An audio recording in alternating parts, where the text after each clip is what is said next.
Sodome et Gomorrhe par Tony Alamo.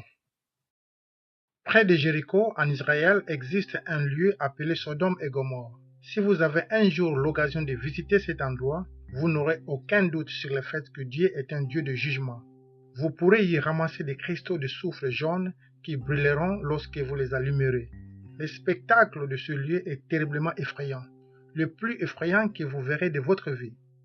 On dirait que la main même de Dieu en a assuré les montagnes, puis fracassé le tout de son poing géant en une cuvette recouverte de sel, de feu et de soufre.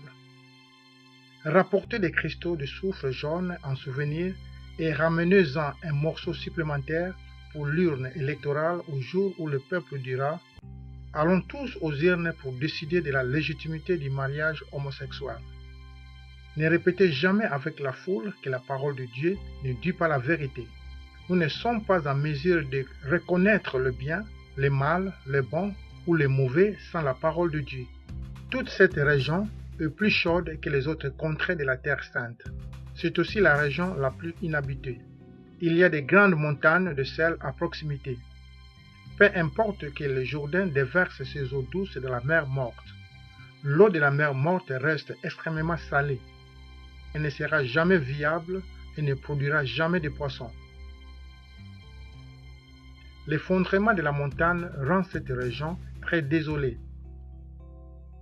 On l'appelle Engedi, ce qui signifie l'œil du mouton, car on trouve dans le sol, à proximité des autels, un énorme cratère. Il y a 3 grands autels à cet endroit et 2 plus petits, tous avec piscine. Les grands cratères et le site de la destruction se trouvent sur une section de la petite route menant d'Engedi à Beersheba. Lorsque vous vous tenez sur le bord de la partie supérieure du cratère, vous pouvez clairement voir la section détruite et la zone de montagnes effondrées de Sodome et Gomorrhe. Derrière le cratère, les montagnes sont recouvertes de nuages et de brouillard. Le calme et la désolation vous rendent nerveux. Il est presque impossible de voir le fond de ces vastes cratères tellement il est profond.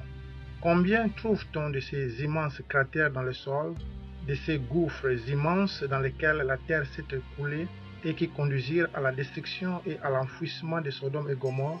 La ville de Jéricho doit également être incluse, car Sodome n'est qu'un district de Jéricho. En descendant la route des montagnes de Jérusalem vers Jéricho, vous sentez vos oreilles se déboucher, comme si vous atterrissiez en avion. Jéricho est bien au-dessous du niveau de la mer. C'est l'endroit le plus bas du globe, car Dieu a complètement détruit toute cette région et en a fait le point le plus bas sur terre, en raison du péché qui y a été commis. Jéricho, à l'exception de la ville elle-même, est presque vide et il n'y a pratiquement pas de vie là-bas, puisque la terre a été maudite. L'endroit vous rend triste. Le paysage est très rude.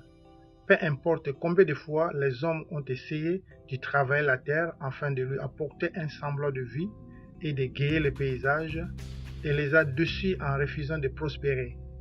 Vous pouvez voir les différentes grottes et les maisons qui y ont été détruites. Le peu de gens qui y vivent sont pour la plupart de bergers. Leur mode de vie est extrêmement ingrat et cruel, puisque la terre elle-même est cruelle, et leur visage semble aussi dur que les rocs. À ce jour, les gens continuent de ramasser les cristaux de soufre desquels Dieu a couvert le sol. Ils ramènent des souvenirs et essayent d'allumer ces cristaux avec des allumettes. Les pilleurs de tombes et les archéologues fréquentent ces zones pour y découvrir des cercueils et des tombes. Les pilleurs fouillent la nuit à la recherche de corps, de peaux, de tasses, de bijoux et de meubles qu'ils pourraient vendre avant que les archéologues ne les découvrent. Ils tentent aussi de repérer des grottes et des maisons détruites parmi les rochers et les cristaux de soufre. Toute personne constatant l'ampleur de la destruction de cette région comprendra sans doute qu'il s'agit vraiment d'une destruction et du châtiment de Dieu, puisque toute la terre d'Israël est verte et florissante, sauf la région de Sodome et des villages environnants. Bientôt Dieu détruira à nouveau cette terre et le monde entier. Aux États-Unis, nous n'avons jamais connu un tremblement de terre supérieur à 9,2 à l'échelle de Richter. On peut facilement comprendre que si la destruction de Sodome et Gomorrhe par Dieu était évaluée sur cette échelle, la secousse devait être de 25,0 ou plus. Sans compter le feu et la pluie de cristaux de soufre qui s'abattent sur les habitants en raison de leurs pratiques sexuelles ignobles, telles l'homosexualité et la fornication.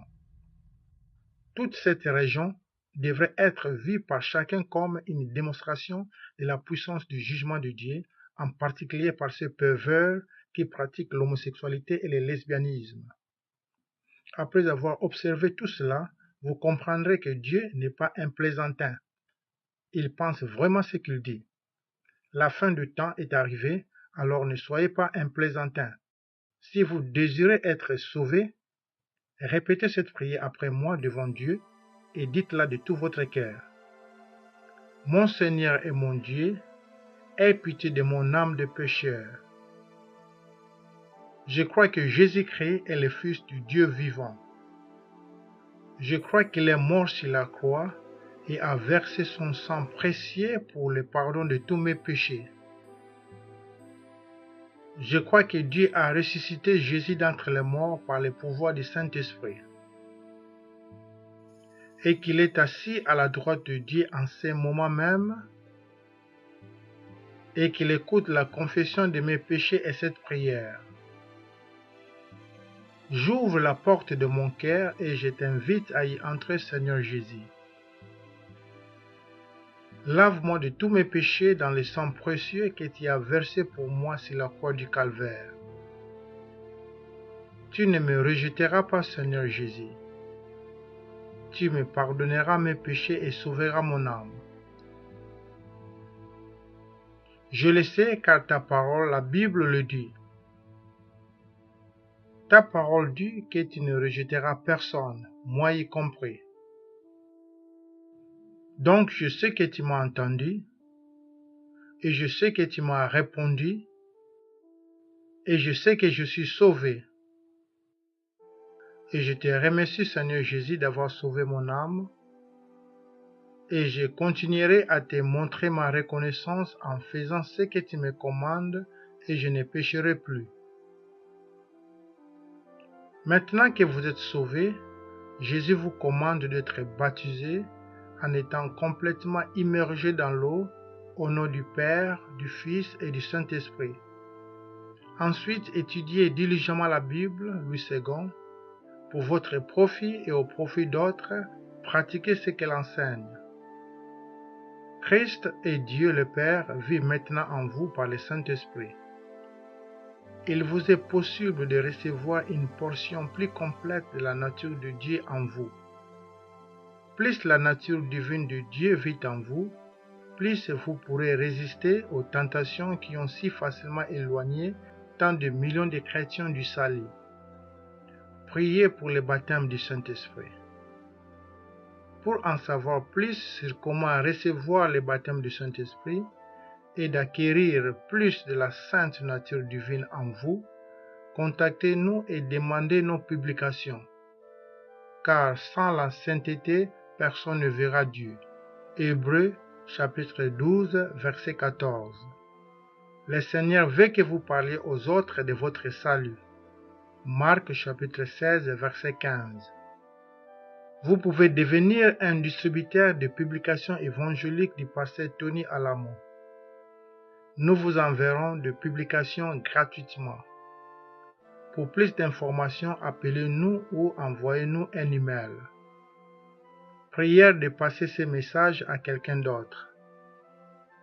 Si vous voulez que le monde soit sauvé, comme le commande Jésus, alors ne dérobez pas Dieu de ses dîmes et offrandes. Dieu dit, un homme trompe-t-il Dieu? Car vous me trompez et vous dites, en quoi t'avons-nous trompé? Dans le dîme et les offrandes. Vous êtes frappés par la malédiction et vous me trompez, la nation tout entière et ce monde entier. Apportez à la maison du trésor toute le dîme. Une dîme est les 10% de votre revenu brut, afin qu'il y ait de la nourriture spirituelle dans ma maison, âme sauvée.